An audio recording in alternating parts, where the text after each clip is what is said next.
छत्रपती शिवाजी महाराजांच्या स्वराज्य स्थापनेत गुप्तचर विभाग आणि माहिती प्रणालीची खूप महत्त्वाची भूमिका होती.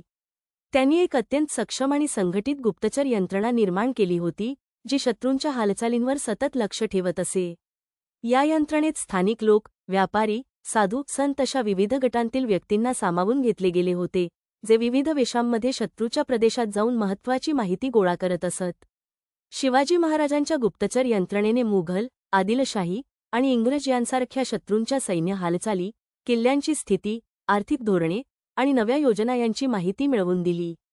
विशेष म्हणजे गुप्तहेरांनी गोळा केलेल्या माहितीच्या आधारेच शिवाजी महाराजांनी युद्धनीती आखली, ज्यामुळे त्यांनी अनेक लढायांमध्ये शत्रूवर मात केली. गुप्तहेर यंत्रणेत वेगवान संदेशवहन प्रणालीचा उपयोग केला जात असे. मोहरबंद पत्रे, धावते दूत आणि तातडीच्या संदेशांसाठी प्रशिक्षित घोडेस्वार यांचा वापर होत असे. शिवाजी महाराजांच्या गुप्त संवादासाठी संकेत भाषा, कोड वापरली जात असे, ज्यामुळे शत्रूंना माहिती उलगडता येत नसे.